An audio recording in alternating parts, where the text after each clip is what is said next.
오늘 수업은 명사절의 형태입니다. 자, 명사절에 대한 이해부터 하도록 하죠. 명사절을 이끈다는 자체가 결국 문장 안에서 한 부분으로 쓰인다는 뜻입니다. 그 얘기는 종속 접속사에 의해서 이끄는 문장이 들어가 있다라는 얘기예요. 이 접속사는 크게 등위 접속사와 종속 접속사 이 두 가지로 분류를 하는데, 등위 접속사는 and, but, or, for, so, yet 요 정도가 등위 접속사고, 나머지는 모두 종속 접속사입니다. 말 그대로 종속되어 있다. 큰 문장의 한 부분으로 딸려 들어가 있는, 종속되어 있는 절을 의미하는 겁니다. 그래서 이러한 종속 접속사는 여러 가지가 있지만 가장 대표 형태는 아래에 나와 있는 that과 wh가 이끄는 절의 형태입니다. 그리고 이러한 형태가 바로 명사의 자리에 있는 경우에 그것을 우리는 명사절을 이끄는 종속 접속사라고 부르게 되는 겁니다. 명사는 우리가 배웠다시피 바로 SOC의 자리를 의미하고, 그리고 전치사 뒷자리도 명사 자리라고 했지요. 문장이 있다고 했을 때 동사를 중심으로 보면 그 앞이 보통 주어 자리, 그리고 뒤가 목적어 혹은 보어가 오는 자리입니다. 바로 이런 자리에 이런 that이 이끄는 절이나 wh가 이끄는 절이 들어가서 쓰이게 되면 우리가 그때 그것을 명사절이다 이렇게 부르게 되는 것이지요. 그리고 명사절이니까 명사의 해석을 하면 되는 겁니다. 그 말은 이 두 개의 절이 왔을 때 뭐 하는 것 혹은 뭐뭐 하기 라고 해석을 하면 되는 것이지요. 이게 답니다. 명사절을 이끄는 접속사는 기본적으로 모두 종속 접속사라는 것을 꼭 기억하기만 하면 되고, 그리고 이 WH 같은 경우에는 이 자체가 대명사냐 부사냐에 따라서 크게 두 가지 분류가 이루어지죠. WH에는 명사의 역할을 하는 것과 부사의 역할을 하는 것으로 나뉘어서 보통 쓰이는데, 명사는 말 그대로 사람이나 사물의 이름을 가리키는 것이므로 이 WH 중에서도 사람, 사물과 관련된 who, which, 그리고 what이 있게 되지요.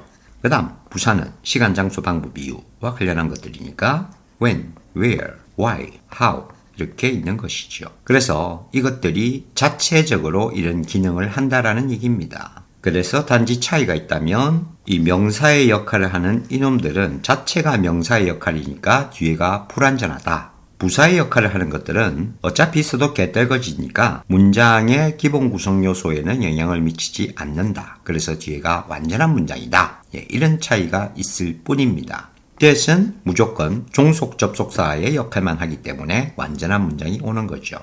그래서 문법적으로는 그 정도를 따질 줄 알면 일단 기본은 갖췄다라고 생각하면 되겠습니다. 자, 그러면 실제 문장으로 가지요. 4번 that절입니다. 얘는 단순한 접속사일 뿐이에요. 그러니까 뒤에가 완전한 문장이 온다. 해석은 뭐 하는 것으로 한다. 됐죠?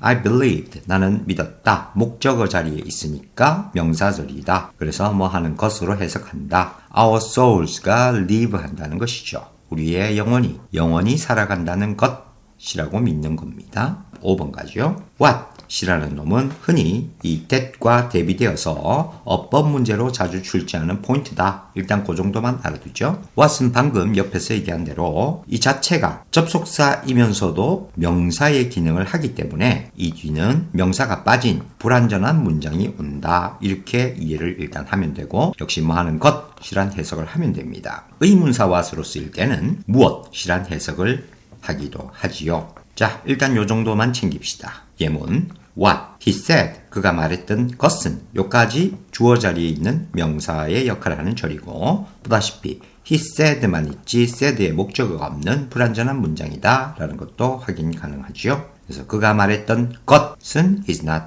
trivial, 사소하지 않다. 6번 갑니다. WH, 여기에서 이제 WH의 성격에 따라서 명사 혹은 부사로 나뉜다 그랬어요. 그래서 두 개의 예문을 동시에 보면 첫 번째는 who, 바로 명사의 역할을 하는 놈이고 그 다음은 where입니다. 떨궈진 부사의 역할을 하는 것이다 그랬습니다. 그래서 뒤에 문장 구조를 보면 첫 번째 경우에는 who 다음에 주어가 없이 had painted라는 동사부터 나오고 있는 모습을 확인할 수 있죠. 그리고 이제 paint의 목적어는 있습니다.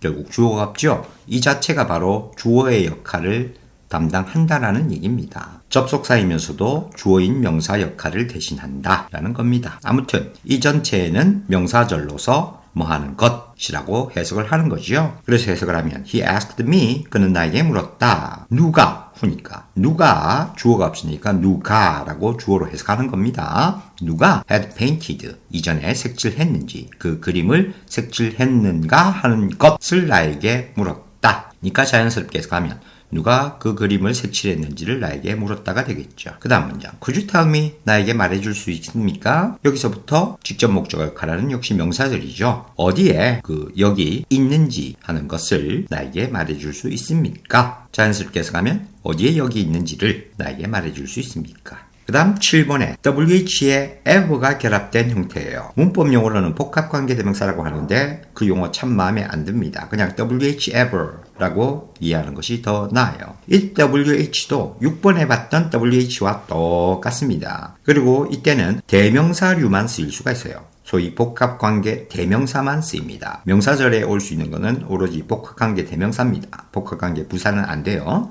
아무튼 그래서 여기에 오는 것은 이 자체가 또 명사 역할을 하니까 불완전하겠죠. 다음 ever는 뭐뭐든지라는 해석만 붙이면 되는 겁니다. 자, 그래서 예문 바로 보죠. You may give this picture. 네가 줄 수도 있다. 이 그림을 to 누구에게. 전치사 뒷자리 명사자리라 그랬습니다. 명사자림이 분명하죠.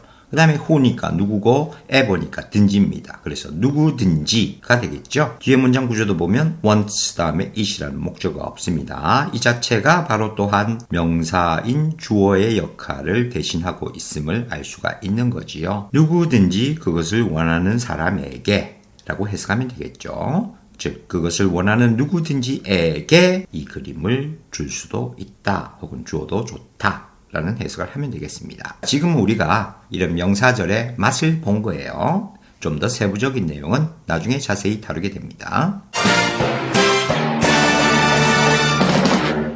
La dernière classe.